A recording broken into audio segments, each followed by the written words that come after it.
Hi, my name is Valerie Varan. I'm a licensed professional counselor, a holistic life coach, a quantum psychology pioneer, and author of the book Living in a Quantum Reality Using Quantum Physics and Psychology to Embrace Your Higher Consciousness.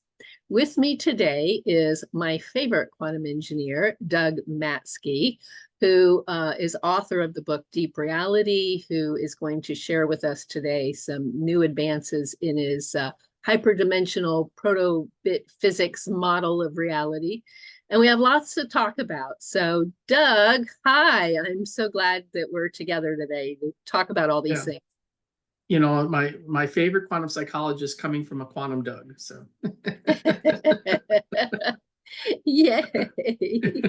So you were recently at MindFest 2025 down in yeah. South Florida, and I met you down there along with some friends, and we had lots of great conversations. But why don't we start today with you basically giving our viewers kind of what to take from the conference, right? Because this is Yeah. a time when people are getting together and talking about mind and theories of consciousness. So what was the takeaway from MindFest this year? Well, one of the things I want to say is a woman named Susan Snyder. Susan Snyder is like the organizer of this, and she works at the Florida Atlanta University, which is fau.edu. And so they hosted this conference. They have a Future Minds group there. And so she's a professor there and works in this area. And so they have, this is this third year, I think they had the MindFest. Last year, their conversation was more about consciousness exclusively, and they videotaped it all. So you can go find it out there on Theories of Everything, Kurt's channel from last year. And this year they recorded it, but I haven't seen the videos yet, so I don't know where they are. But I'm assuming they'll show up somewhere soon. So, but what we're doing here is, since my paper was accepted as a poster session, it didn't really get recorded. So you're doing me a favor by having me record my content of my talk, which was a poster session that not everybody got to see. So, but it's a really important point to make. And this year, the topic was AI, okay? And the topic was actually sentience, autonomy, and the future of human AI interaction. That was the theme for this year. And so on that theme, I decided I wanted to have a theme that was related to AI. So we'll see later in a minute here that I kind of like took what I was talking about and put it in the context of an AI Turing test, especially to support the idea of metaphysics. So we'll talk about that in a minute. But so one thing that I did notice that they had a university-centric attendees. So I mean, that was really, I think they're a university and they prioritized students and other people from other universities. So that's sort of like it was. But the other thing I think that was interesting is that they didn't have a bias, maybe, which is good or bad either way, about models of consciousness, because there were people there who believe the brain is a classical computer and mind comes out of that. And you and I, of course, don't believe that. So it was interesting to see. It would be like having a conference where you had the Democrats and the Republicans at the same conference, and it's like they almost couldn't talk to each other, so in that respect. So And you literally could notice a parallel at the conference. yeah. Oh yeah. There was one guy in particular who he was so determined to be correct about his view of classical brain model that it just warped his, I would say it warped his whole perspective on reality compared to yours and mine. And I won't even say his name, but um, so I disagreed wholeheartedly with him. Um, but he was also the kind of guy who believed that so here's some of the things that they talked about. They talked about the risk of AI, and they also talked about the moral values. They had sessions about that. And they say that probably the AI is going to be the worst possibility of AI is that all the bad characters, all the dark characters, all the bad actors essentially are going to be using AI to manipulate what we're doing as far as our belief system. That's already happening at social media. 40 to 50% of all actors on these social media sites are literally robots. And so they're there to manipulate and promote their agenda, which is to destabilize a lot of it, just to destabilize our amplify the negative and destabilize our. So we're always arguing and fighting because it gets more views, okay, which is just a horrible way of looking at it. So it's kind of the hacker web, and so they had a lot of discussions about that, and that wasn't my favorite things to talk about. Yeah, maybe we can listen to it. But then they also talked about AI agency, and you don't necessarily want killer robots running around, So with all this, you say, okay, should we put in limits to all of this, governmental or industry leaders? And basically, so far, nobody's done that. But it's really the bad actors that are the problem, not necessarily the technology. It's just like a nuclear weapon. It's like only certain people have access to nuclear weapons because it's hard to get at the material that you need to make a nuclear bomb. So it was self-limiting. But in here, that's not the case anymore, especially with open source solutions to AI, like the Chinese one that just came out, where they're not limited what they can do, and they can manipulate it to what their heart's content. So they had a large variety of sessions, and I was looking for the program online, and I may take the scan I have of their online thing and put it in my talk when I have it on when I'm done with my talk. Here, we'll put a link on my website on quantumdoug.com, and I'll put the program in there so other people can see it too. So, Sure. So then the other thing was they didn't. So they had a basis between classical and quantum, and not quantum, but non-classical mind. You could say that's quantum, but there's. So one of the speakers that I liked was a guy named Robert Kuhn, and he is the guy who runs the Closer to Truth conference. Podcast, YouTube and podcast, yeah. And so he wrote about a summary of the landscape of consciousness, which is a review of a paper that he's already done on the Closer to Truth called "A Landscape of Consciousness Towards a Taxonomy and Explanations and Implications." And so he gave a nice summary of that for those of us who didn't want to go read the 140-page report that they did, apparently, according to you. And so, in less than an hour, he showed that there are 200 different ones that he identified, different models of consciousness, and half of them are classical brain models, And of course, I think that the classical brain models, a lot of those are university people because they want to keep tenure. So they're going to continue promoting the scientism, brain as a computer, classical worldview. And guess what? That's the same thing that AI people do too. The AI people believe that the universe, that the brain is a computer, and therefore we can build computers that do the same thing as humans. Okay, I don't believe that. And you don't believe that. And so I call what I'm interested in is real intelligence, and what they're talking about is AI. And so they talked about consciousness, not very well. They didn't really have a whole session on consciousness. Well, they said they had a consciousness session, but it really wasn't very, that would have been where I would have been, should have been in my talk, should have been in there, but they gave it to students instead, other grad students. But but in that session, there was a lady named Julia Mossbridge, who I respect. And we ended up hanging out a lot because we had the same worldview too with it. And so she was talking about the soul and the machine of AI and local entanglement, non-local entanglement. So that was her talk. I'm assuming these talks are all going to be out there at some point because they were videotaping most of these. Okay. So I liked what she did. In fact, I'm going to be on her podcast. I think I got 3 podcasts as a result of going on this conference, excellent, including an addition one because of you. So thanks for doing that today. So. Absolutely. And Julia Mossbridge is definitely well known in the near-death groups and, what have you, as being a scientist, very open to all of this. So, yeah. Yeah. Precognitive stuff. She's interested in precognition. She's also a consultant on the Telepathy Tapes group. They've hired her as a consultant on the documentary that they're working on after the Telepathy Tapes podcast. And by the way, for those people who don't know, the Telepathy Tapes podcast was the #1 podcast in the world. Maybe the world, maybe the country. I don't know what the category is, but let's say the country. And it beat out even people like Joe Rogan for a while last year. So it became a sensation with millions of views of this. And you can go see, there's a Telepathy Tapes YouTube channel that has videos of those podcasts. So you can go see them out there. And then they have talks too. And so Julia is consulting on that. And another friend of mine, Susie Miller, is also talking on that. For those who don't know, Telepathy Tapes is an important contribution because it's saying, look, there are kids who are on the spectrum. So let's say they're autistic or on the spectrum kids. Some of them are completely nonverbal. They don't speak at all. But because they're not verbal, they're not in time. They're not connected to their brain very well. That doesn't mean they're dumb. They just couldn't speak. Well, they found out that these kids are telepathic with some of their caregivers and teachers. And that's the basis for the Telepathy Tapes.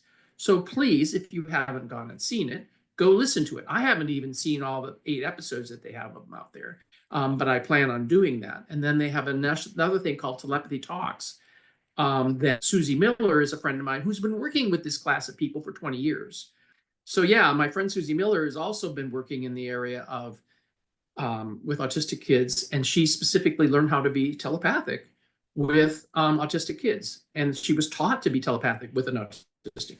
And so now that's what she teaches families to be autistic kids with families with autistic kids to be telepathic.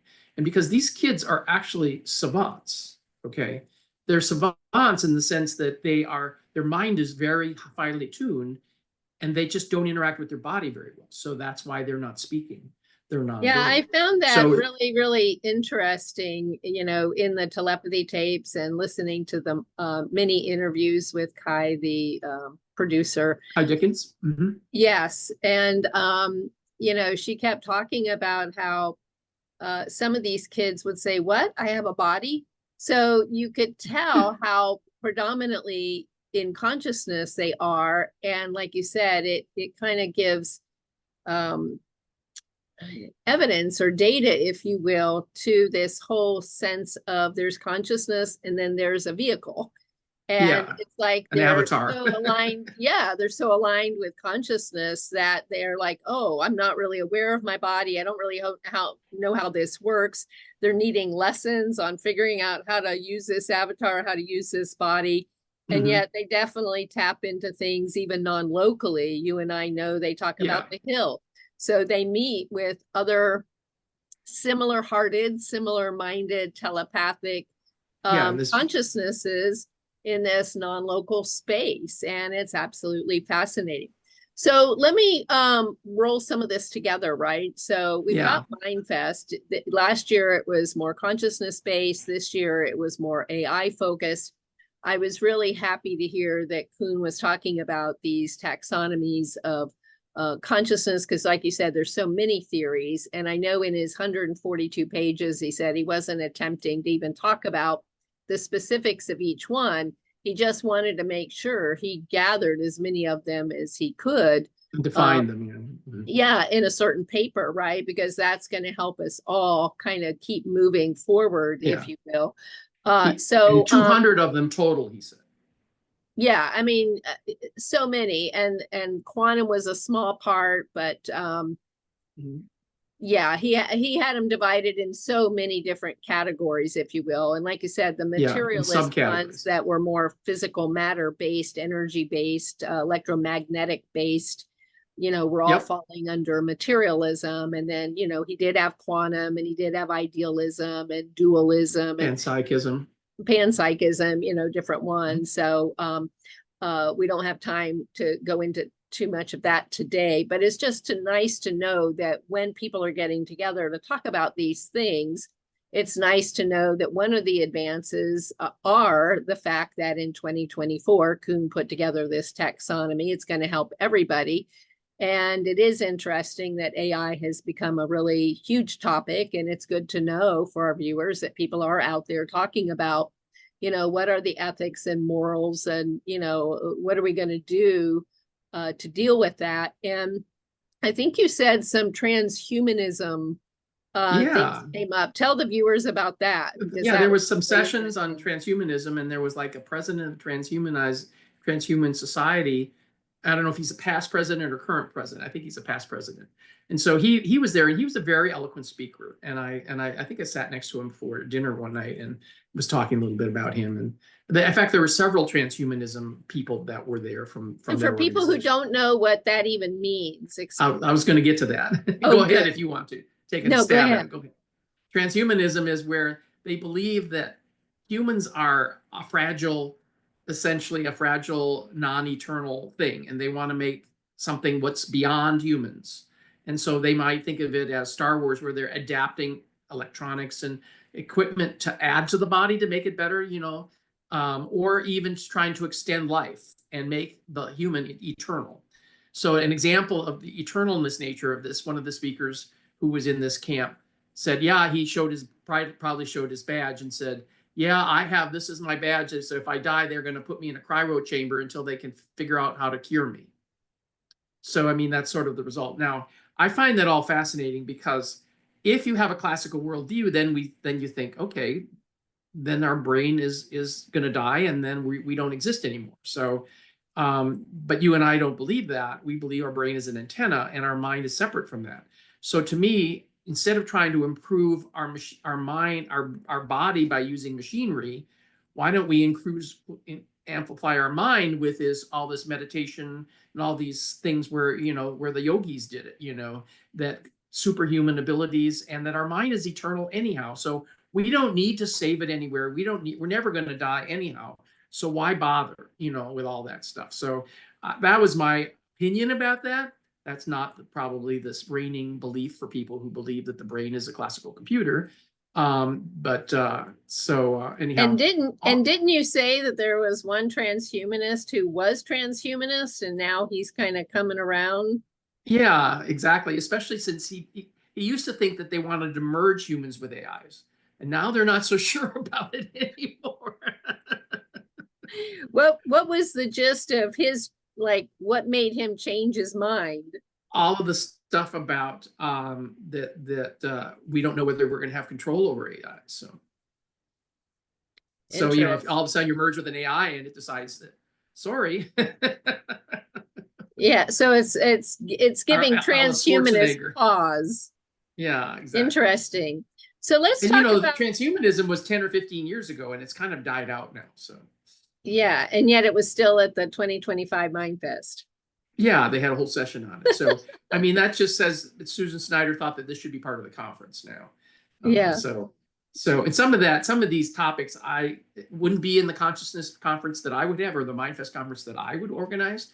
But Susan runs the show there. So, and she's a pretty good speaker about that. And if you go to the MindFest website out there on the FAU website, you can see a little video that she did with Robert Kuhn where they talk about the conference. So you can see a summary there too. I don't know if that was before or after the conference, but yeah, very good. So let's move to talking about your poster, right? Because we have this MindFest, and and let me bring up my slides. At least you were able to do a poster session, and like you said, your model is newer for the world out there at large. It's newer out there for even people who have been studying consciousness and what have you. So like you said, we need to make people more aware of your model and how it really helps those of us who are understanding that the mind and consciousness, we've seen all this data, we have personal experiences, we know the mind is non-local. And so we need your model. So you want to pull up your paper? Well, I mean, just to put it in perspective, the consciousness conferences have been going on since 1994, and they believe microtubules is the primary model for consciousness that they've been working on for 30 years, and nobody's gotten very far. They just keep talking in circles, the hard problem of consciousness and all that stuff. And so there's not really been that much done, but all the AI has really been taken off. So everybody's switching from consciousness to AI, and whether the AIs will be conscious too, and I believe that as long as they're using classical algorithms and classical hardware, they won't be conscious. So that's or they'll have such a limited consciousness they can't express themselves, at least. Well, so just a little bit on that. for our viewers, right? You have the AI movement that you've just been describing. And Yeah. then for our viewers, what we're referencing with microtubules is the fact that Stuart Hameroff and Sir Roger Penrose, the physicists, have come up with the OR theory of consciousness that at least involves a quantum process called entanglement, where what affects one affects the other, if you will, simultaneously. So it's more non-local. And they do, so it is a quantum model of sorts, and it does have a role for gravity, and it has a role for creating a conscious moment. And where the microtubules had come in, Hameroff and others had realized that there were certain things about the microtubules that they thought would be especially helpful, or that quantum processes likely, could be happening there. And then there's a quantum physicist named Anirban Bhattacharya who was able to actually find that there are indeed quantum oscillations happening within the microtubules. And so, like you said, for years, everybody has kind of been focusing there and overfocus on neural correlates of the brain of consciousness and what have you.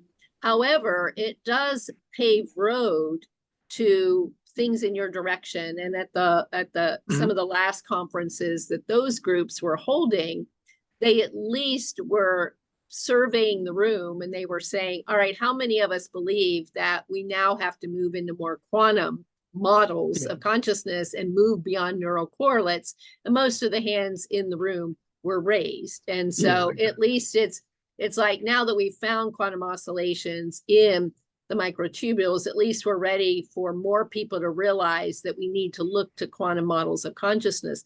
And your model that you have, of course, helps explain the quantum aspect of things, but it goes even deeper, even more primitive. It's more of an informational, pre-physical informational place. And so, yes, you want to go ahead and I'm going to share my screen here, and we'll go. Perfect. We'll go there.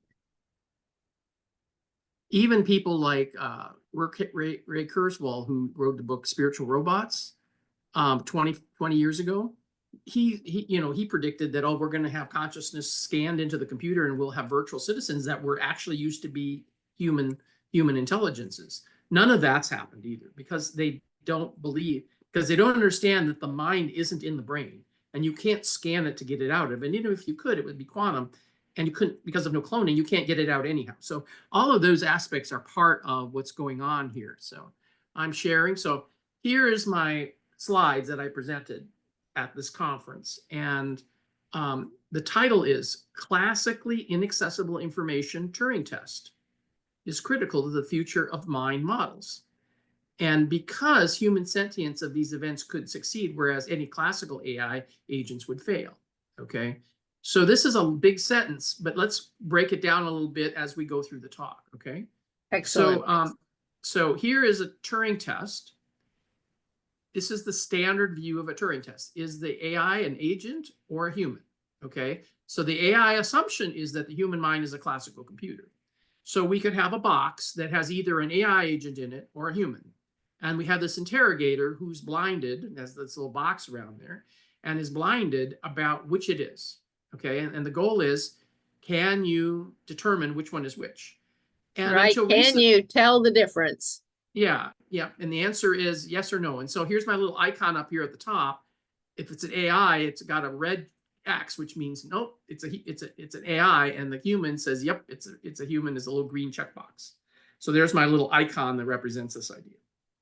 So my perspective is the quantum mind is informational, non-algorithmic, and hyperdimensional and space-like. So they're going to have the implementation of the AI agent and the implementation of the human consciousness and mind are completely different. And because that model is different, is there a way could we use that sort of definition to find this? And that's the basis of this. Okay, so there is this well-known AI precognitive non-computability hypothesis. Okay, and this is actually produced by Daniel Sheehan and Patricia Cyrus. Patricia Cyrus is a remote viewer who has done research on well-controlled research on precognitive remote viewing, okay? And so they say that precognition is a non-algorithmic operation. And I'll talk to you a little bit about the examples of what I mean by this precognitive remote viewing, okay, in a second here. I'm just trying And to set Doug, up for yes? our viewers who, probably would glaze over even at the phrase non-algorithmic, would it be okay if we said something like, hey, folks, just realize that if it's algorithmic, it's very like linear and classical, like math operations. But when it's non-linear, non-algorithmic, there's a lot of like simultaneous stuff going on that would suggest things more like quantum or more like pre-quantum. Yeah, and Sheehan and Cyrus and myself are using this term non-algorithmic. Why? Because Roger Penrose uses it. So from the OR, yeah. And I'm going to talk a little bit more about examples of non-algorithmic operations here in a minute. Okay. For example, trying to determine a random number is non-algorithmic. Just something as simple as that. Okay. So they hypothesize that the AI in its current and currently foreseeable forms is incapable of precognition, and which you would expect that a classical computer couldn't do something that was metaphysical. I mean, that's another way of saying it, right? So they're just restricting it to it's incapable of precognition. And for people who aren't really sure what precognition is, that's literally being able to pick up information of something in the future that hasn't even happened yet. Yes, exactly. And so we'll define all of these terms here in a minute in these next couple of slides, okay? So this suggests that because of the implementation of the AI, large language models, which is most of the AIs now are that way, and ChatGPT and that, suggests that there's a distinguishability between human consciousness and AI. So here's an example of algorithmic versus non-algorithmic. No algorithm exists in which a solution can be reached. Determine the identity of a random number in the future. So for example, that's not. So these are parts of a slide that Daniel Sheehan did. And he's speaking at consciousness conferences now. So he's a professor emeritus from California University. And so he since he's a professor, people quote listen to him, unquote. And so that's what's going on here. So here's an example of the details of this again part of his slide, a precognition remote viewing experiments protocols. So here you can have three different kind of protocols that photograph is randomly selected from a large database, and you can have single blind, double blind, and triple blind. Okay, so you all can read that in here in a minute. We're just going to go through it, but we're going to focus in on the triple blind case. The triple blind case is where nobody knows what the result is. Neither the experimenter or the participant knows what it is. And in fact, in this case, triple blind, the photograph does not exist yet because it's in the future. So to give you an example of the triple blind methodology actually used by Patricia, she says, you have a remote viewing session initiated on a Saturday and impressions are documented. No photo exists yet for what those impressions are. No action. She's trying to look at an event going to be on Tuesday or Wednesday, okay? So then on Monday, an event actually occurs in the world. Photographs are taken and distributed by the AP photo delivery system. And one of the photos are selected by an editor in the newspaper that happens to be the Reading Eagle. And then the photos are published in the newspaper on Tuesday. And then on Wednesday morning, the paper is actually visible. And then they publish and they judge and score the impressions versus the published photo. So here's something on Saturday is being compared to something that's on Wednesday. So if you were to do this with an AI, there would be no correlation between the images that were generated and the final scoring. Okay. And yet Patricia has been able to do this successfully 70% of the time. And so here's an example of that. Here's a triple blind. It happened. This was the data by Patricia Cyrus. Again, this is a slide from Daniel's slideshow. The target photograph taken 2 days after the precognition session. It was a picture in the Reading Eagle that essentially a picture of a bomb blowing up on a ship in Indonesia, okay? Her sketch of this 2 days before that showed these attributes. These are called, in a neuro-linguistic programming perspective, these are features of the video, of a picture that are that an AI could use to determine if there was a match, for example. So it's that kind of features that has lines, it has colors, it has impressions out of it, it has features like this explosive tall things, people in it like this, and this was the sketch she drew. And she wrote, massive feeling in front of me, curving metal bow of a ship, structure man-made, black, heavy metal, dense feeling, water, people looking at the ship, thoughts of a shipwreck came to mind. So she drew this picture and this written description, and they would consider this a match by any judge, even if it was a human judge versus an AI trying to match this. If you put this into an AI, you would say, does this represent this? And the AIs would probably say yes. So 1/3 of the sessions gave 100% match. I quoted it wrong. I thought it was 70%, but it's 1/3 of the sessions gave 100% match, which would be impossible under any scenario for a classical AI. So this is the kind of research that they did. And they had 30 or more of these, 33 of these sessions that they did under controlled. This was Patricia Cyrus with one of her colleagues who is the remote viewing, who did the remote viewing experiments with her, who was part of the original, I'm just blocking on his name right now. I'll come up in a minute. My apologies to him. But Patricia Cyrus is the person. And Patricia Cyrus was at this conference, by the way, with us. Because she lives in Florida. So we were chatting about this. Okay. So I'm going to say, okay. Can we go back for a second? Yeah. And let's just clarify for viewers. And it sounds like, yes, you and I both know Patricia, and it sounds like Patricia gave us permission to use her and Daniel's slides. Yes. So we thank them very much for letting us use these slides. And let's make sure that viewers understand, with classical AI, are we having AI be the one to judge whether the written description and sketch, how much of a match it is to the target photograph? Yes or no? Okay, so we're going to talk a little bit more about the protocol here. I mean, this is the result, and we'll show you a little bit more about the protocol. The classical version of the AI Turing test is that the computer is just sitting in a box. But here we're kind of doing like an AI like you would in a car, a mobile AI that's interacting with the outside world. So I'm going to show a picture of that in a second here. And so we're just talking about, can the AI look into the future on a newspaper in 3 days and show and predict what this picture is going to be? Okay, so I think you just clarified what I needed clarified. So okay, for super. viewers, the AI, what we're comparing with is what could Patricia an AI is do a this? human versus could AI actually do such precognitive matching like that? That's what we're getting at. Yeah, and targeting this picture from 2 days in the future.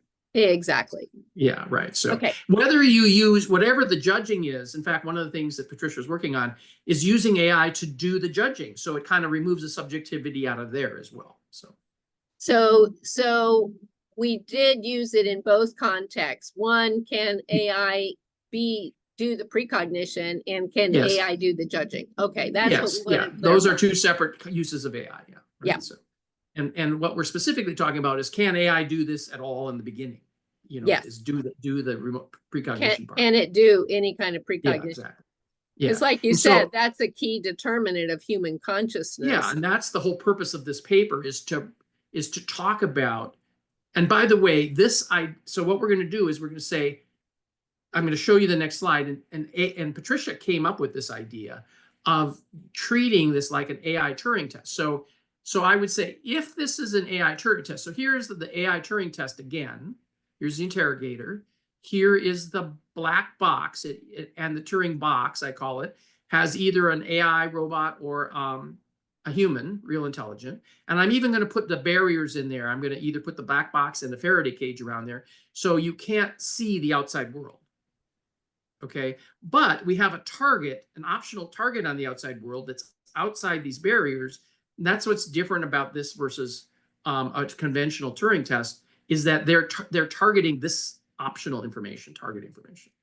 And so that's what they're doing. That's the modification for the regular Turing test, is that can this thing inside the Turing box look at something that's outside the box? And here is a different variations on that. For example, if you have no target information at all, there's nothing there, then only past training data examples. So both of them could do it potentially, right? So if if you're just asking about the training data, then the AI can probably do as well as the human. And that's what the large language models are doing right now. Think of them as a closed system based on all their training data. But it's all in the past, in the light cone formed by the training data. Okay. Right. But if you add sensor Literally information, just past data, nothing about. yeah, it's all past data. Yeah, it's the barrier is here is a light cone into the past, which includes all the past training data. Okay. Now you could say if you include a sensor, some kind of target information, that would be like an autonomous vehicle. And AIs can do fairly good with that as well, because they have sensors. And so it really isn't a true Faraday cage. It isn't a true black box, because they have sensors that can see outside there, right? So that's, you can say, okay, AIs can do that, okay? But what if you have no sound and you're in a soundproof room and your target is sound, some kind of sound?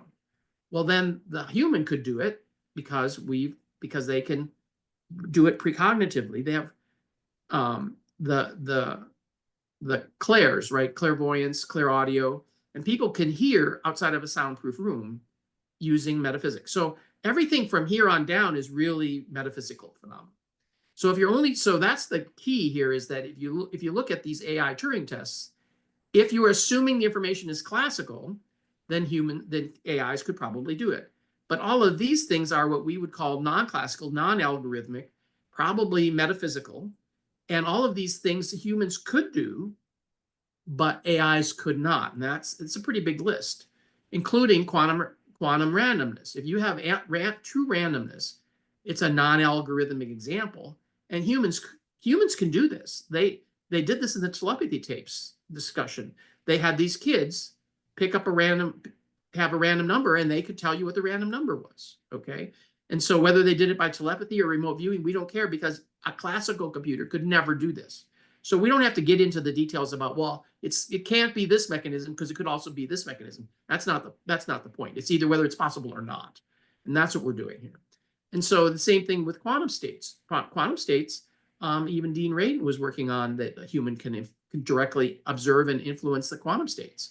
So that's not possible by any mechanism, because there's no electromagnetic control over quantum qubits, especially if the black box is truly a Faraday cage around. So, and this is the precognition part, time in the future, is also outside the light cone. So this is kind of a little summary here of all the kinds of psychic awareness you can have, and some different examples of them, different vocabulary that they use. Okay. So another example would be just something simple. One of the things that Patricia did, she had a target one time that was an envelope, and that's usually what their targets are, an envelope with a picture or some wording in it. And she did her routine where she goes in on a Saturday night, describe what the target is. And when they opened it up, it turns out it was a piece of paper, but it was a random not stereogram.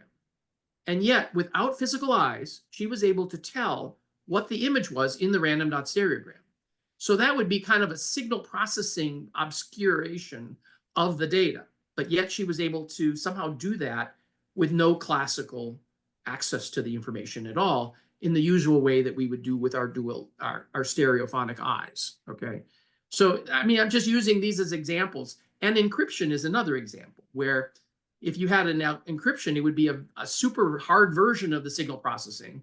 And that's what Shor's algorithm does. It's a quantum thing that allows you to if you had an encrypted data here, and yet somebody was able to reach in and tell you what the encrypted data was, it would be a super hard version of this signal processing example, where the encryption, that no classical algorithm could break that encryption. So these are all examples of this. Okay, so you can see a lot of red checks here, or a lot of red crosses here, where the AI could not do any of those things. So this is a major. What I love about that, because that is a lot of different examples of things humans can do that AI cannot do. Yes. ignoring them by the classicalists, or if you only care about AI from a classical perspective, then okay, fine, go do that. But I'm interested in this problem because it's more fundamental about what the nature of consciousness and mind is in the first place. And if we're talking about future mind conference, you would think we'd care about that, and that we would have more time in the conference to talk about this, you know. And I was a little disappointed that they didn't have more time to talk about that in the conference. So feedback exactly. Well, and it's interesting because in the areas that are more classically focused, then notice they still are even disagreeing that a lot of these things are even possible, right? So why would they test, or why would they talk about things that they don't believe in yet? Because they aren't looking at the data. So they don't really they're just in the ignoring all of clairs. this They don't believe in psi or telepathy or you know, any they had of a whole these session about electromagnetics for mind. It's like, really? Yeah, that's It's like, so really? old. Yeah. Well, and because for of, especially people, the precognition part of it, that's the big one. You can't have electromagnetics for this kind of experiment that's based on electromagnetics, because electromagnetics doesn't look through time. So, well, exactly, right? Electromagnetism follows space and time rules, and precognition doesn't, clearly. Light cone rules. Yeah, exactly. Yeah. So any other comments or questions about this slide? I mean, I put this slide together, spent a lot of time just to create this summary slide.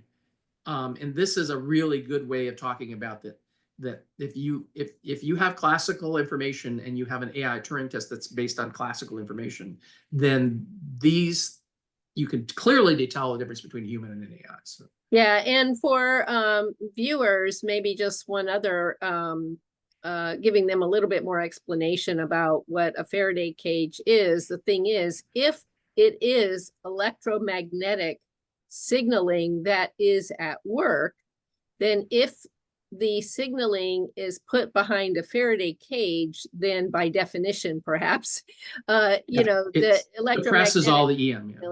Yeah, it can't get through the Faraday cage. And so it helps determine if something's electromagnetic or not. Yeah, exactly. So that's why I put that Faraday cage as an iconic way of thinking of it as a barrier. So. Well, exactly, because like you just said, look at how many people are thinking that's a big advance, is to think of consciousness as electromagnetic. But, you know, here you've just given several examples of why we know it's not just electromagnetic. Yeah, exactly. Especially since the precognition part. So kudos goes to you know, big thanks of applause for Patricia for she's interested in AIs and uses AIs to kind of do research for her thinking about stuff. And so she came up with this AI Turing test to differentiate, to talk to people about differentiating between classical worldviews and mind models that are not classical. And especially humans can do this. So this is a great way to do that. So, you know, if you look at alternative models of consciousness, not classical, not brain, here's a bunch of different kinds. Non-algorithmic is an example of nature consciousness. That's from non-neuro. That's what Penrose says, Sir Roger Penrose. And I say that the mind is informational, but not computational. And somehow meaning and knowing is fundamental to mind. And this is like people use the term rotes. And they use this in remote viewing, by the way, a lot, that terminology. It's Robert Monroe's terminology. It says a rote is a packet of meaning. Well, that's the basis for telepathy too. So people who do remote viewing, they say they get a packet, they get a rote of information, and then they have to carefully look at it without destroying it. Think of it as you're a bull in a china shop and you're looking at this piece of glass and you don't want to destroy it, right?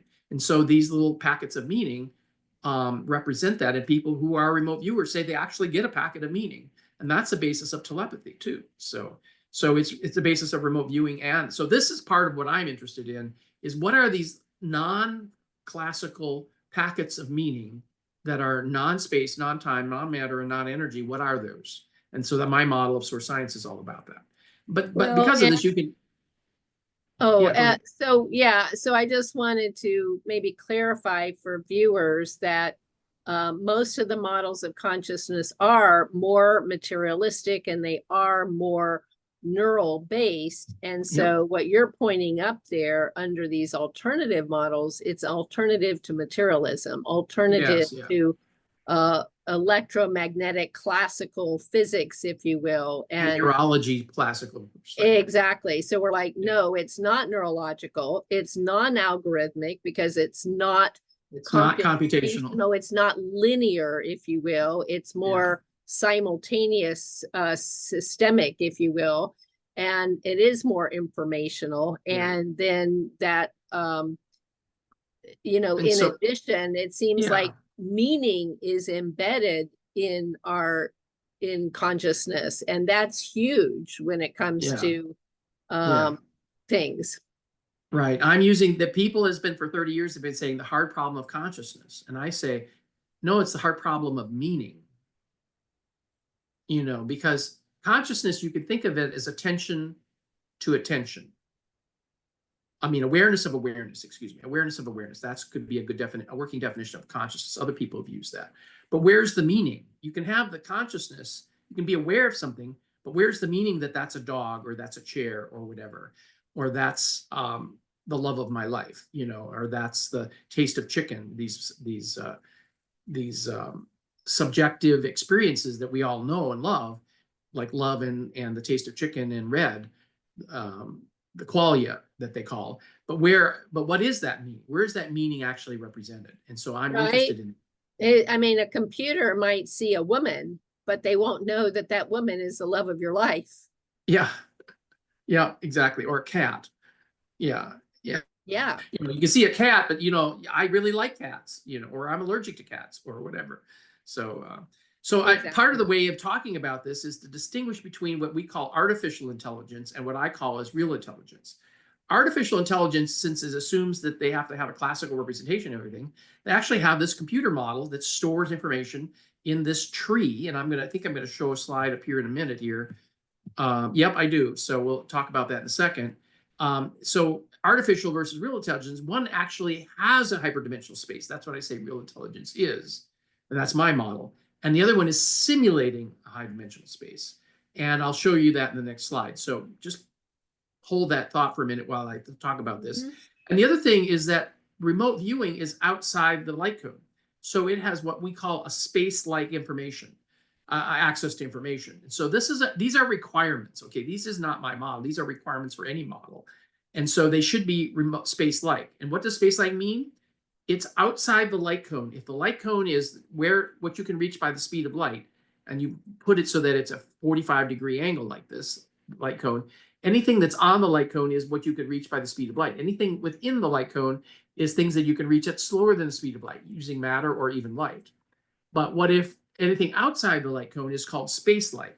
One's inside light-like, time-like, and space-like. Those are the three ways that physicists think about information. And it has to do with causality more than anything else. So space-like things are an example of quantum entanglement is space-like. And we call it non-local, and it's spooky action at a distance. So remote viewing definitely falls into the category of spooky action at a distance. And they're getting information that they shouldn't have access to, and that's the same as entanglement. So my model is that there's a hyperdimensional bit model of all of this, and it's sort of a math mind rather than a physics mind. I call it bit physics, but it's really math and information. So it's a hyperbit math model of mind. And this is the area where a lot of people are working right now, trying to define physics using these higher dimensional math models. Okay. So here's an example: AI versus real intelligence. So this is what hidden layers. This is what you take training data and you come up with the weights of all these things, so that if you train it, you can optimize it such that if you give these inputs, you get the expected output by changing all these weights until they match up. And then you do it again for the additional data, and you do this over and over again, recursively, iteratively, over and over and over again, until you can get the weights are the sum of all the training data. They're optimized to be sort of a reasonable weight that includes all the training data. Okay, and so this is why it takes so much computing power to generate an AI, a large language model in particular. I mean, this has, I'm just showing you 5 levels here, but there's probably 20 levels or more now in these AI models, because they have millions of pieces of data that they're doing it, and potentially millions of nodes in this. Okay, so it's like a hologram, because each node here is the weighted sum of all the data from its inputs. So it's like a hologram. You think of it as a holographic style of data compression. Okay, but if you have a real intelligence model, you actually have higher dimensional space. Let's say you have 1,000-dimensional space, not just 4-dimensional space or 3-dimensional space. You have 1,000-dimensional space, and you can go in 1,000 different directions independently. And so you can think of that each point in this space is equivalent to a point, this node in this space, and it's an observer frame for it. So this has a perspective of wholeness without having a hologram. So this is what I call real dimensional spaces, so I propose that a mathematical model about hyperdimensional spaces, and then there's math to support this. There's math to support what they're doing with AI, with the large language models, but there's also math to support this. So this unity of a wholeness that cannot happen up there can happen down at the bottom, but can't really happen above that. It's because you're actually a point in 1,000 or 1,000,000 dimensional space, and there's a wholeness associated with all those dimensions simultaneously being concurrent. Okay, and adding new states is much more incremental in the bottom state. It's hard to add new stuff incrementally to this large language model. Okay, so life would be extinct if it weren't for the efficient ordering capabilities of real intelligence. So I'm pretty concerned of that. So if we go back, to me, what I love to stress around that is when we're looking at real intelligence, when we're looking at humans,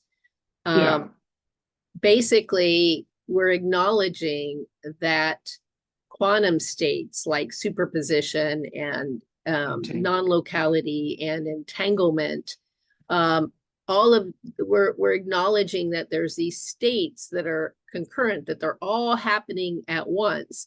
And therefore it gives a picture of wholeness to it. It gives a picture of multiple dimensions. And that's why you'll explain in a little bit why you refer to it as hyperdimensional, but essentially like you're just giving a robustness there that, like you said, is not possible with AI. Yep. Absolutely. I mean, if you were to look at the training data for a large language model and you ask, where's the cat in there? You can't find a particular point in there that is the cat, because the cat is distributed on all those weights. But if you were to look in the high dimensional model, you could say, this is the address for the catness.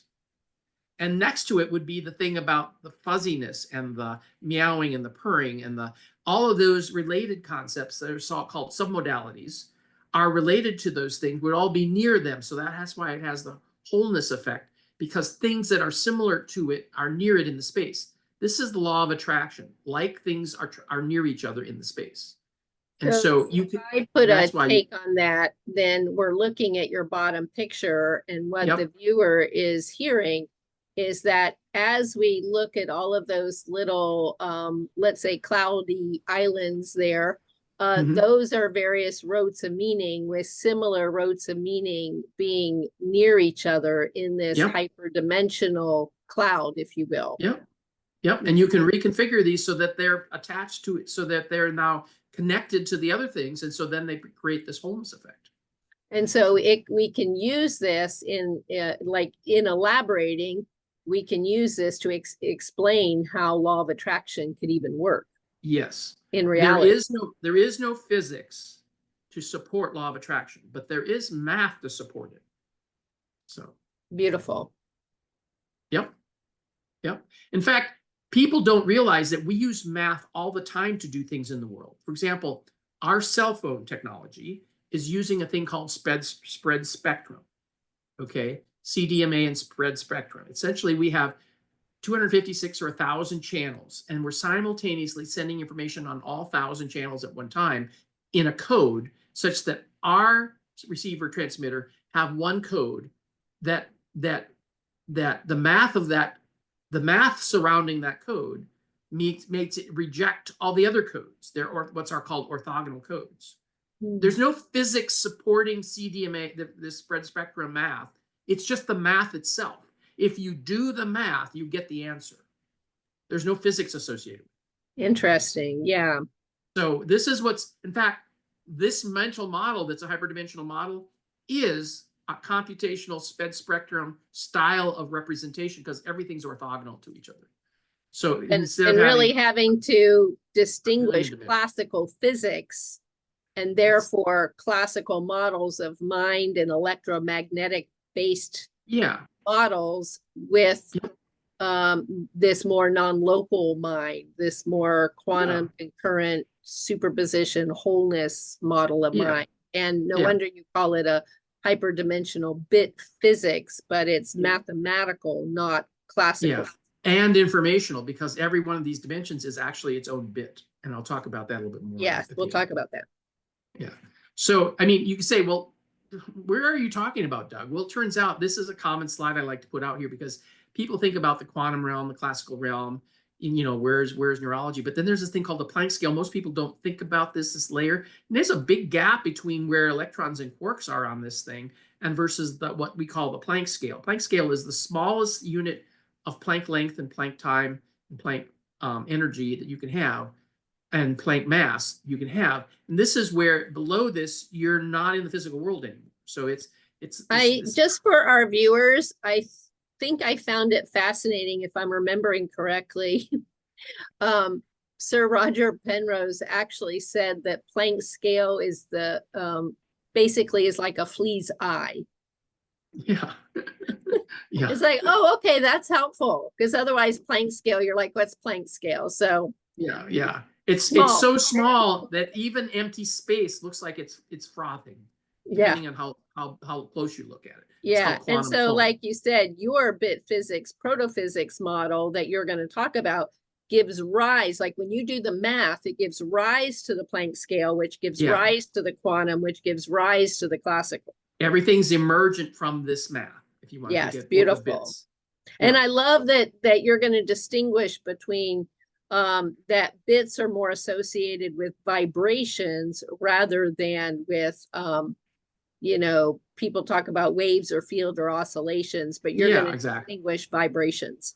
Yeah, in fact, there is no matter, energy, space, or time below this line. They only exist above this line. Exactly. So what is the language that you can use to talk about this stuff? You can talk about bits.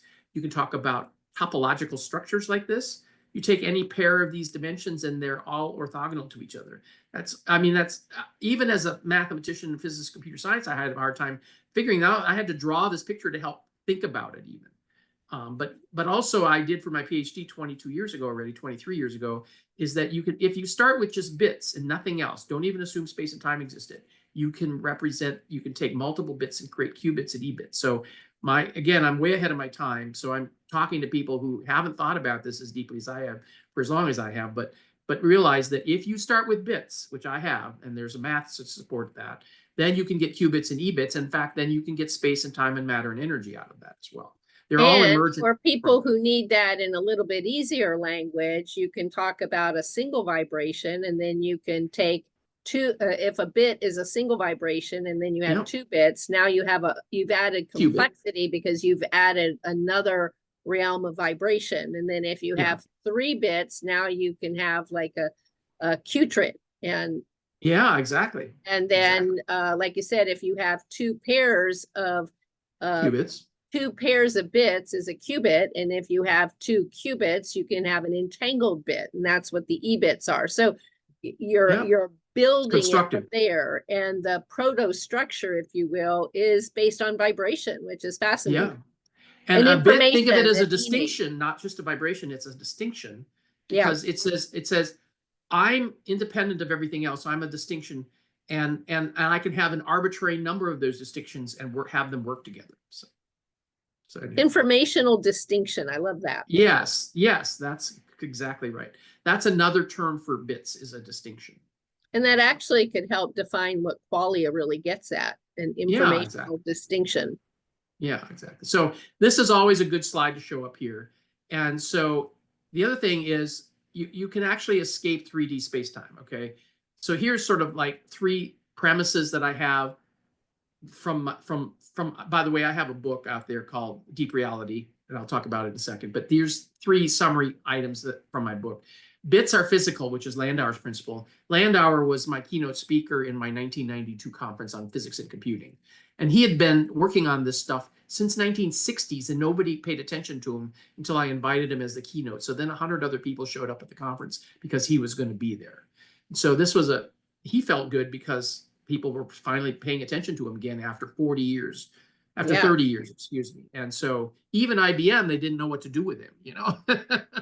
So, but well, like you said, it's so abstract, it's hard for people. So I think what Landauer was trying to get at is that when Wheeler says it from bit, it means that we can take these abstract things called bits and create reality from it. And Landauer was trying to say that we don't have to talk about bits as just mathematical. They actually have physicality to them. Yeah, exactly. They can interact with the physicality of the universe. So an example of that is Wheeler's was it from bit. He showed that if you throw anything into a black hole, it gets spaghettified and turns into its surface area as bits. So this little icon here is the surface area of a black hole, all as the smallest little increment of Planck's area as bits. And so it turns out that there's a deep subject here about this, and it's this surface area. It's called the entropy, and its units are bits.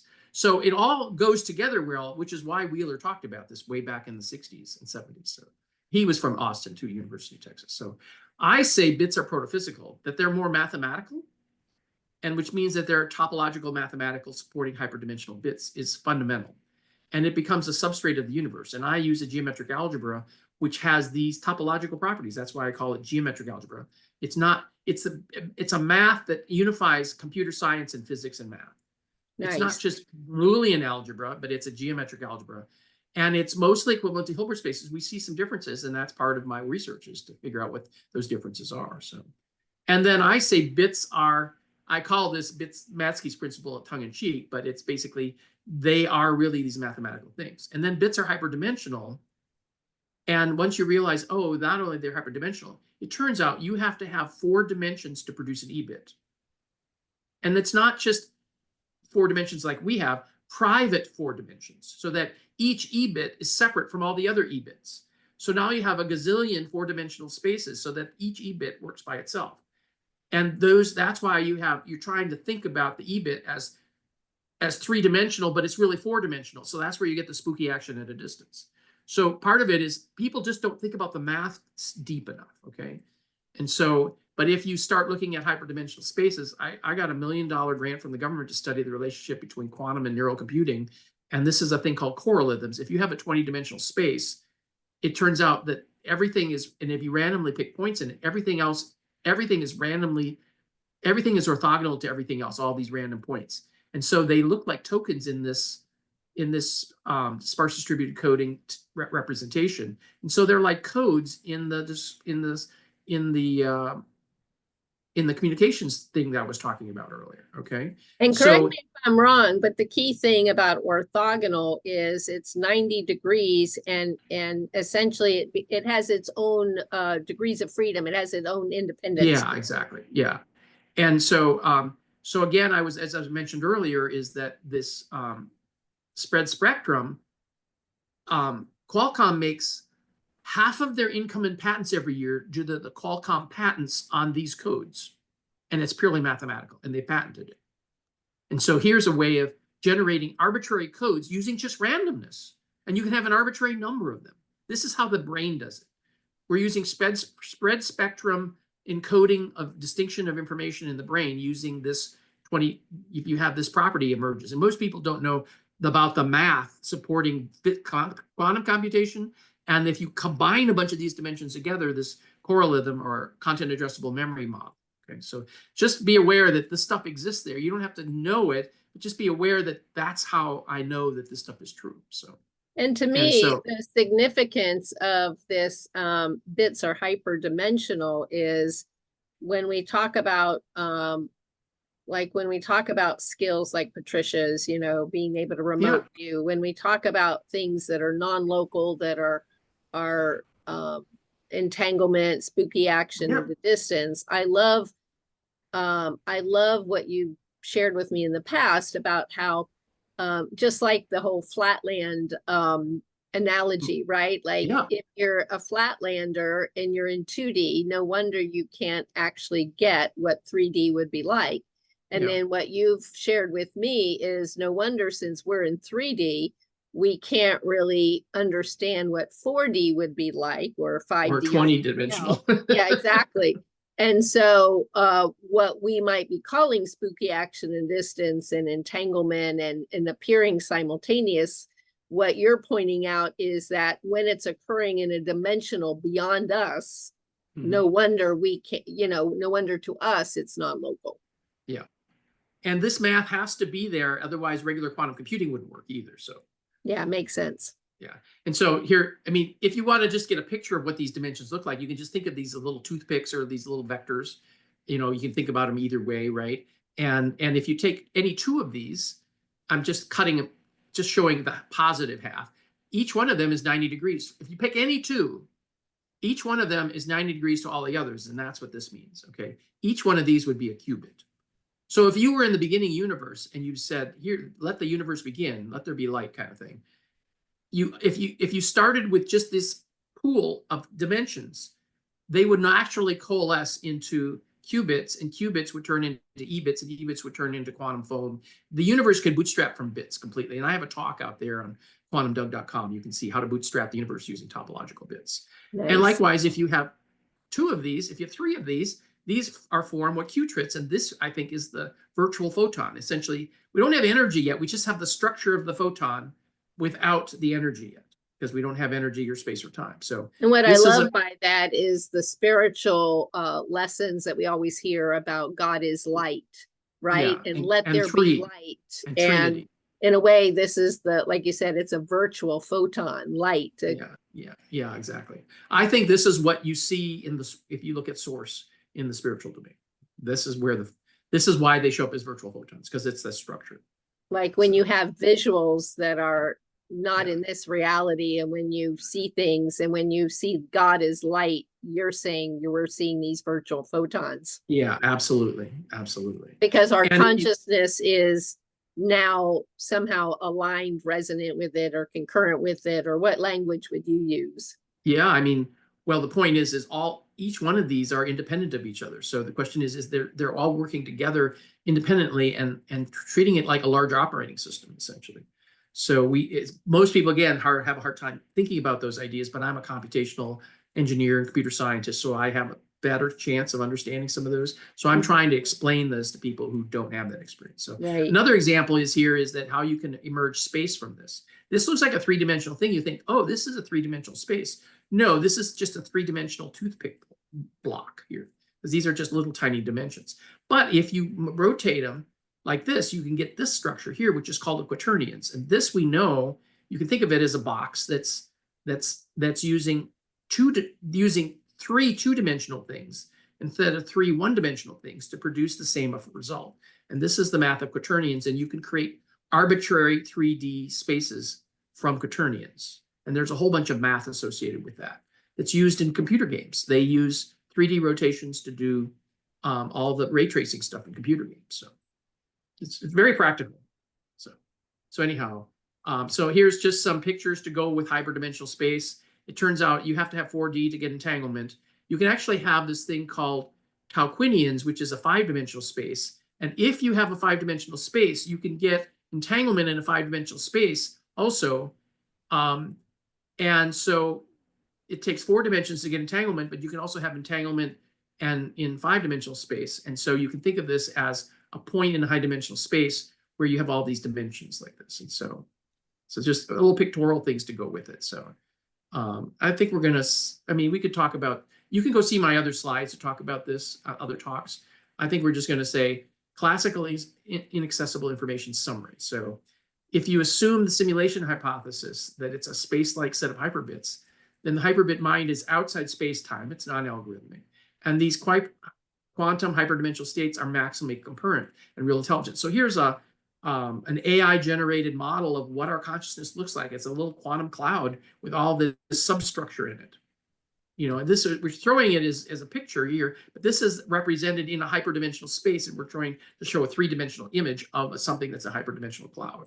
So, and so you have clusters of these, but remember, they're also space-like and wave-like. So even though you think of them as particles, as little structures, they're actually wave-like because they're all concurrent. So you have this duality there too. That's part of it. And so, and then finally, the complexity issue. If you start with this and you start learning something, then essentially what you're doing is you're increasing your complexity. You're adding more states. And then if you learn even more, you're adding more complexity. So it's not a higher frequency. It's not even more data. It's actually more complexity in this hyperdimensional bit cloud. And this is what we do when we do is spiritual awakening and spiritual learning. We create this higher dimensional construct that you can't compress this into 3 dimensions. So it doesn't fit in the brain. It doesn't even fit in classical world space. So there's some pictures. This is like the last slide here. Did you want to have a comment about that? Or this isn't frequency. It's not matter. It's not energy. It's just topological structure that's increasing complexity, and it's completely outside of time. It doesn't exist in time. It doesn't exist in space, and it has its own kind of internal notion of space-time. So if you're a savant, now you can compute in here super fast because you're not restricted by time in the classical world sense. So that's why even Shor's algorithm works, because you're computing in this domain. So. Well, and like you said, for a lot of my audience that might talk about consciousness, higher consciousness, tapping into 4D, tapping into 5D, what does that really mean? With your pictures and your explanation, we can start saying we're really tapping into higher vibrational, we're tapping into higher complexity, hyperdimensional complexities. And so higher consciousness is more synonymous with higher complexities. And information complexity, of information complexities, right. So the last thing that I'm working on is that I'm working on this company that co-founded 3 years ago, originally with a couple of people who are aware of this stuff. And essentially it's a WISH unit, World Integrity Space Harmonizer. And it's basically a 30-year-old technology that I'm bringing it back to the world. So from one of our, the inventor of this technology. And basically, if you turn it on, it creates this coherent bubbles, these like little coherent orbs of higher dimensional orbs. Think of them as snowflakes if you want to think about them, or think of them as little orbs. And then it fills the room. If you run it longer, it fills the room with this. And then this is people who have on the spectrum, kids like this because this is a bridge between where they are in their hyperdimensional space. This chart here and the physical world, this helps bridge the gap between those two.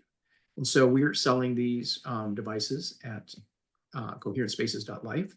And I have other talks about this. And if you have questions, you can talk to me about it. And I manufacture them in my house and ship them from my house. So what I love about this picture is and I know it was conversations you had with the Stanford material scientist, physicist, William Tiller, that led to your book, Deep Reality. But I love in William Tiller's work how he really talked about our ability to form coherent states of consciousness and be able to basically project consciousness onto space and imprint our consciousness onto space, our intentions onto space, and then have that space have effects. And when I look at this picture of your WISH unit, I feel like I'm exactly looking at that. Like your WISH unit is projecting these states of that are very coherent, and that it's literally imprinting the room, if you will, imprinting the space of the room. And then our mind, our bodies can then interact be trained by entrained by these coherent spaces in this order that you've projected into the space of the room. Yeah, absolutely. And Tiller used an early version of this device that he called the intention host device. And this is the newer generation that you don't have to worry about intention anymore. It has its own built-in intention. So it's just there to support you and whatever. Think of it as a genie in a bottle and just turn it on, and then you can start supporting your connection with group consciousness and your intuition. And so that's what it's doing. Well, and I can't wait for the WISH unit to be involved in more studies and we can see the effects. Yep. Because, for example, I'm thinking of quantum biology, and quantum biology teaches us that when they look deeply at our biology, at our energy fields of our biology, that coherent energy is correlated with health, and then our disease is correlated with more chaotic energy fields. And so there's so many things that can have this material space-time be chaotic energy fields, but how beautiful that you put a wish unit in there. And here it's being shown to, bring order and coherence to the space. And I can't wait to hear when we can show the effects on the physical of that. Well, and that's what Tiller's work was with an earlier version of this, in conjunction with his consciousness too. It was his consciousness amplified a little bit with the earlier wish units. And so what we're trying to do here is make those available to people in a reliably manufactured way. So beautiful. So and that's the end of my slideshow. I'm going to stop sharing. So we have one other thing that we had fun to talk about with, and if we have just a couple more minutes, and then yes, I would love to. You introduce it. Oh, okay. So it turns out that since the conference was in Florida, in Boca Raton, which is just north of Fort Lauderdale, then Patricia Cyrus and Valerie were both lived just 3 hours or 3 or 4 hours away from there in the middle of Florida. So they all joined me. Yes, it was great to have all of our energies be together. Yeah, and it was so much fun to see you guys and actually talk to you in person, and and put my hand on your shoulder. Right, and the beautiful collective energy that evolved. And yes, you were letting me know how it, as we were talking, it was really sparking these creative spikes in you. Yeah, and you're going to tell viewers about it. Yeah, so one of the things we did is our breakfast before we broke up that last day of the conference, last day after the conference was over, we were having a conference, and you asked, it was you, Valerie, you said, you explained, you asked some question like, well, tell me about concurrency. And I started trying to explain that from the 1990s, there was this machine called the connection machine, which was produced by a company called Thinking Machines. And they were trying to do AI and parallel computing. And they had a 1-bit microcomputer, 1-bit processor computer that had 4 million or 6 million, 4,000 or 16,000 processors. And then they were running the same program on all of these. And so that was the state of the art of AI at the time. And it made me realize that as I was talking about it, I'm saying, hey, my bit physics, little bits that I showed you earlier, those are like little computers, like the AI, like the connection machine 1-bit machines. And so I realized that, I started thinking about it. I said, well, then if that really is the case, it's more than just a bit. It's more a whole computational unit. Like, so the viewers, in hearing us continue this conversation, they're hearing how right in this moment, your whole presentation will be evolving, because it is going to go from bits to these processors. Yeah, exactly. And so I was explaining to Valerie about, because I had trying asked to come you up with a better name. I was trying to come up with a better name. So I was trying to explain her the process I used to come up with this better name. And before I told her what it was, she said it to me back. And so she was essentially already reading my mind. And the word is Existon. It's like, instead of the word be, it's like these things are little essences of a being, but we couldn't use be because that just is awkward name, and people are using it already. But exist is a synonym of to be or not to be, right? And so exist, and so we named it Existon. And this Existon, it turns out there's actually a definition out there that's pretty close to it, that already is out there. And so I'm starting to think about this Existon now as a way of talking about it, because it says, I'm not just a piece of data. I'm its own little computer that's running in its own little process space, in its own little space-time. And I start interacting with other little things like in space-time, and think of it as an army of ants, but at the computational level, and that they're self-actuated. And so their existence, and they're purely mathematical. They don't exist in physical space. They're a mathematical substrate. And so, And but what's yet, interesting, for people who had their sixth grade download that said everything is a being and everything is a thing is hierarchy conscious. of beings within beings within beings, everything is conscious and alive, this Existon essentially describes that, right? Because like you said, Yeah. each is its own, like we could kind of say each is its own little fundamental human, little fundamental pre-physical consciousness in totality. Yeah, exactly. Think of it as a consciousness atom, if you want to think about it, an elemental piece of consciousness. And it has all the properties to be its own being. And so the collective behavior gives us qubits and gives us e-bits and gives us space and time and matter and energy. And so, this is brand new since the conference less than a month ago, and the name came out, and you were involved with this at multiple levels. So thank you for that. I love it. Yeah, and well, because I was challenging you about how do we explain to others the difference between concurrency and superposition of states, right? Because when we're talking about consciousness, we get it about superposition of states or entangled states, like those of us deep in the consciousness experiential layers, it totally makes sense. So I'm glad that we're challenging you to keep getting increasingly precise at what your model is depicting. And I love, obviously, existons. And do you want to share more about, I have a little. I'll share a couple more small things about it, and then we'll go on, just because I know we've already run long for your normal times. But one thing is, share some of the things you love about it. Yeah, well, these existons, first of all, they're maximally concurrent. So they're the basis for simulation hypothesis for the universe.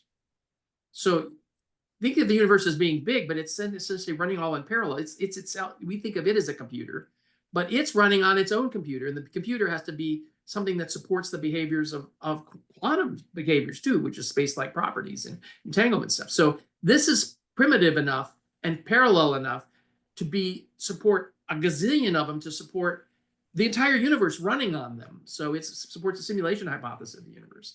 And the other fun thing about it is, since go ahead, it's consciousness. Do you have a question about that? Or no, keep going. Okay, so the other thing was, so I started talking to somebody else about this who is quite psychic, and the person said, Existon's like the new name. They were interacting with Existon as a primitive group consciousness, which you would expect it to be, because that's was what I wanted it to help define what the group consciousness was, that I showed in those pictures before. And because if you had way more fun than rotes of meaning. It is. Yeah, exactly. Way more fun to talk about existons.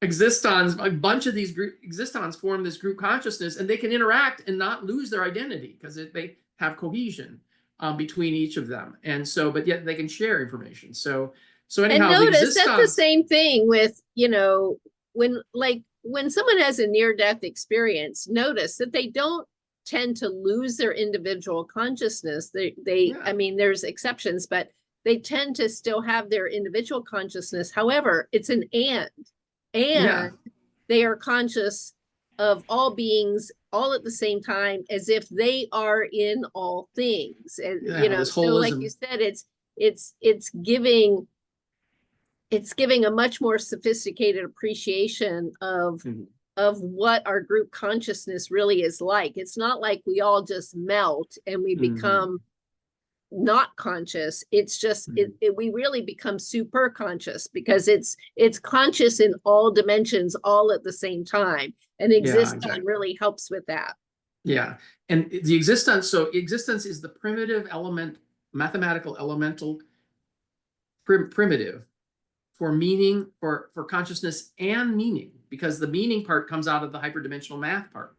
So in the same way, if you have a hard problem of consciousness, where is the actual consciousness? Well, you have the same problem, even if you could topologically say, well, this is the point in the hyperdimensional space that represents the math of that address of that data.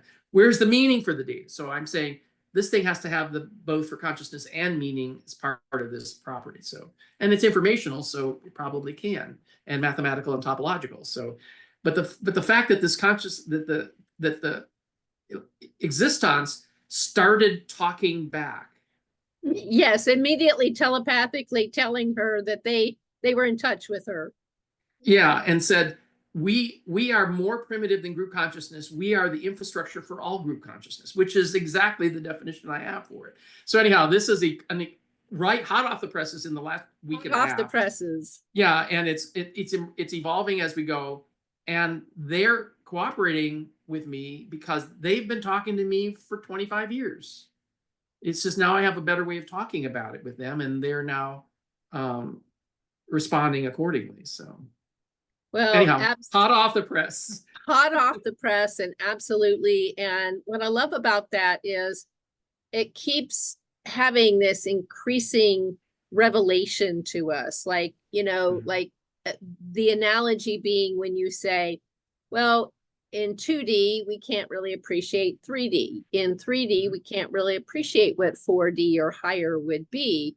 And so what I love is when we're talking at the level of existons, which unto themselves are their own unique little being and little conscious being.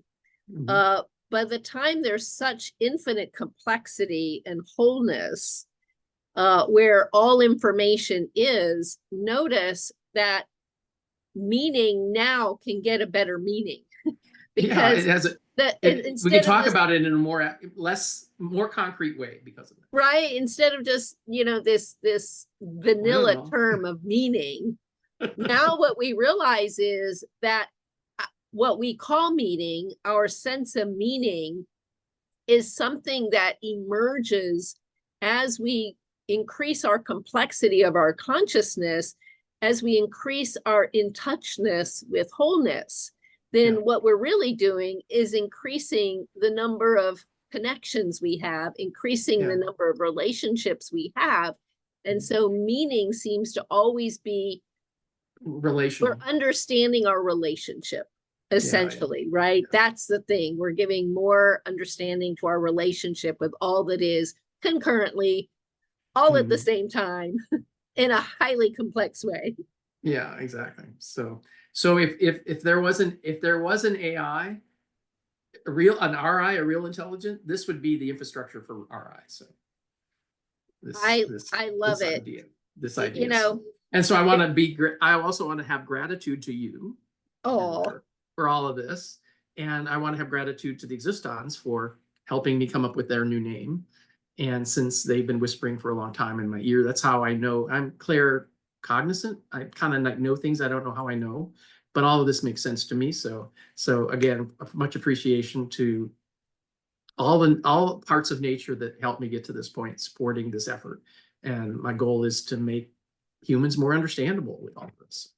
Isn't that beautiful? Like when we're really, really in touch with that, right? And feeling this in state of gratitude with all this interdimensional communication that really is probably the basis of intuition, and why those of us who are intuitive, clairsentient, claircognizant, no wonder that, you know, we can get a real sense of how intuition differs from instinct. Like there's no comparison.